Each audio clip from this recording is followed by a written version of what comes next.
anak-anak, sebelum memulai pelajaran pada pagi ini, silahkan untuk ketua kelas memimpin doa.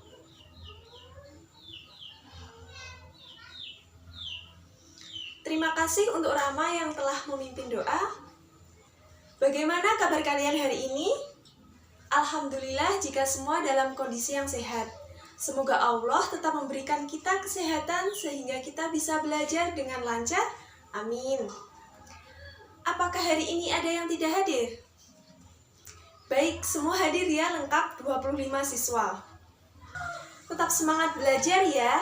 Ini kan masih pagi, seharusnya kalian masih fokus dan fresh, sehingga bisa belajar matematika dengan nyaman. Tetap rajin membaca dan berlatih menyelesaikan soal-soal. Coba angkat tangan, siapa yang masih ingat apa saja yang sudah kita pelajari pada pertemuan minggu lalu? Wah, hebat! Ternyata semua angkat tangan, berarti semua masih ingat ya. Coba untuk Cindy, sebutkan apa yang telah kita pelajari pada pertemuan minggu lalu. Ya, benar sekali Cindy. Minggu lalu kita telah belajar bab pola bilangan, submateri menentukan persamaan dari suatu konfigurasi objek.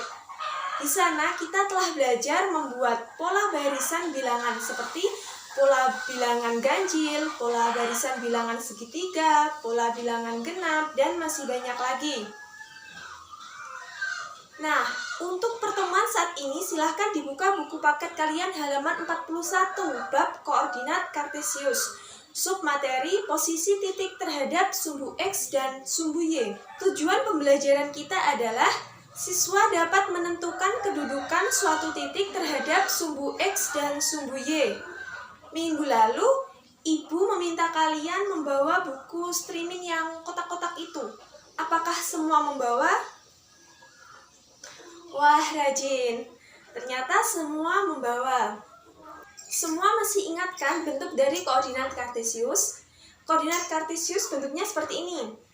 Digunakan untuk menentukan objek titik-titik pada suatu bidang dengan menggunakan dua bilangan yang biasa disebut dengan koordinat X dan koordinat Y. Untuk mendefinisikan koordinat diperlukan dua garis yang tegak lurus.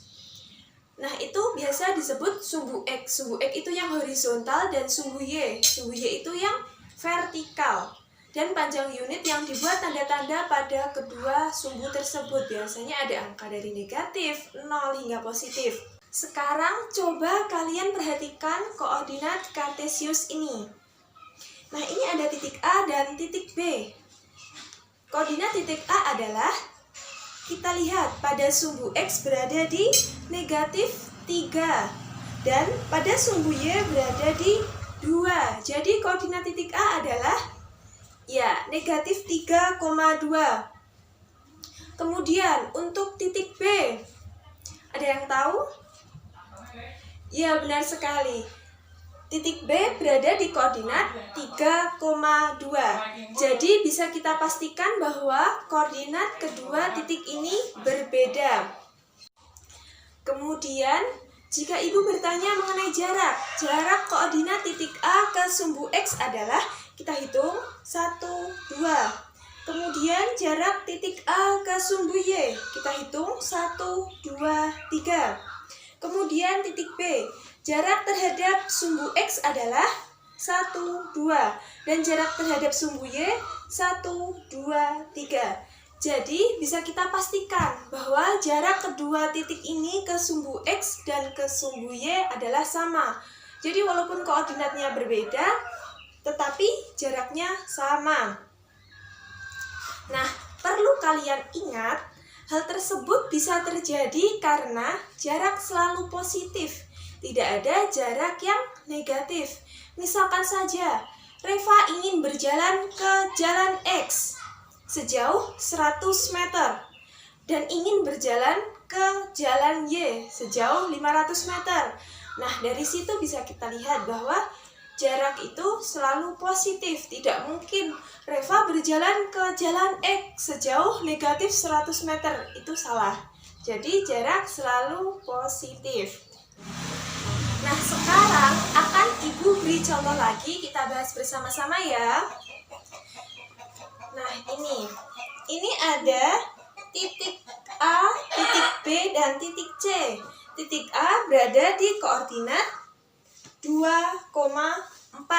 Berarti jarak ke sumbu X-nya adalah 4 satuan dan jarak ke sumbu Y-nya adalah 2 satuan. Kemudian untuk yang titik B, siapa yang bisa? Ya, silahkan Dika. Benar sekali, titik B berada di koordinat 5,5. Jarak ke sumbu X-nya adalah 5 satuan dan jarak ke sumbu Y adalah 5 satuan. Sekarang untuk titik C. Siapa yang bisa? Silahkan angkat tangan. Ya, Rima, silahkan. Baik, terima kasih Rima. Apakah dari kalian ada yang jawabannya berbeda dari Rima? Ya, silahkan Lala. Baik, jadi titik C ini berada di koordinat negatif 4,3. Nah, jarak terhadap sumbu X-nya adalah 3 satuan dan jarak ke sumbu Y-nya adalah 4 satuan. Ingat, 4 satuan bukan negatif 4 satuan, karena tadi kan Ibu sudah bilang jaraknya itu selalu positif. Nah, sampai sini apakah ada pertanyaan? Baik, jika belum akan Ibu lanjutkan ya. Posisi titik pada koordinat kartesius dituliskan dalam pasangan berurutan X, Y seperti yang kita contohkan tadi. Bilangan X menyatakan jarak titik itu dari sumbu Y dan bilangan Y menyatakan jarak titik itu terhadap sumbu X. Jadi misal tidak kita gambar pun kita bisa menghitung jaraknya dengan koordinat X adalah jarak terhadap sumbu Y dan koordinat Y adalah jarak terhadap sumbu X. Jadi kita balik. Nah, contohnya lagi seperti ini. Dalam bidang koordinat di samping, titik P memiliki koordinat negatif 2,1. Jadi koordinat X-nya adalah negatif 2 dan koordinat Y-nya adalah 1. Kemudian titik H memiliki koordinat 2,3. Jadi koordinat X-nya adalah 2 dan koordinat Y-nya adalah 3. Apakah ada pertanyaan? Baik. Nah, saya lanjutkan. Sumbu X dan sumbu Y ini membagi bidang dalam koordinat kartesius menjadi 4 kuadran. Kalian bisa lihat kuadrannya seperti di papan. Kuadran 1, koordinat X positif dan koordinat Y positif. Jadi positif semua, berada di kanan atas. Kuadran 2, koordinat X negatif dan koordinat Y-nya positif, berada di kiri atas.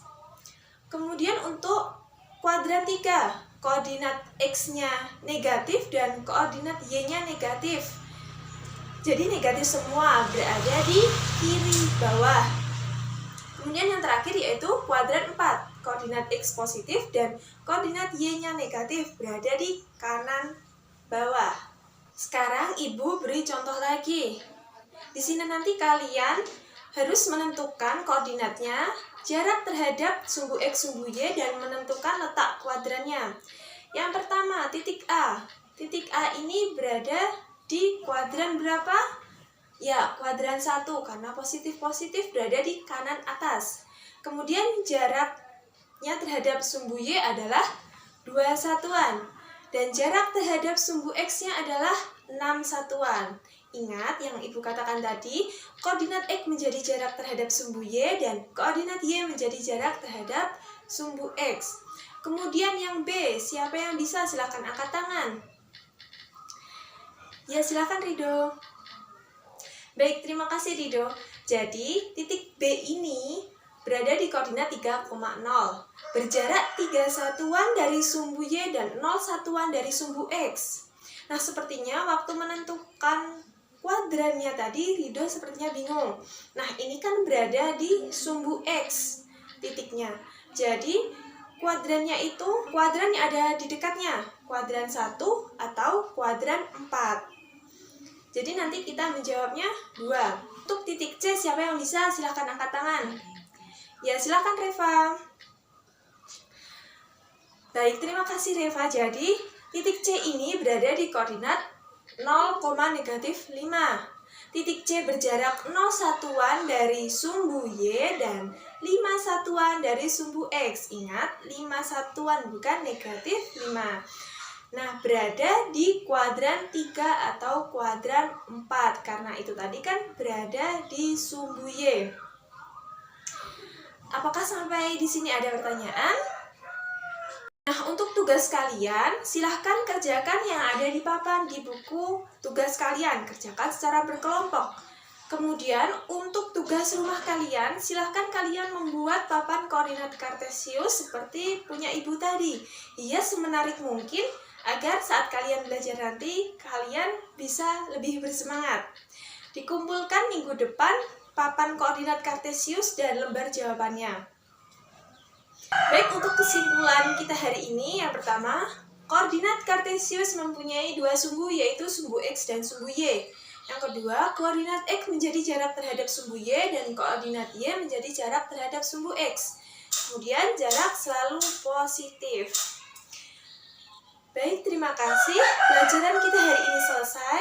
Untuk ketua kelas, silahkan memimpin doa lagi.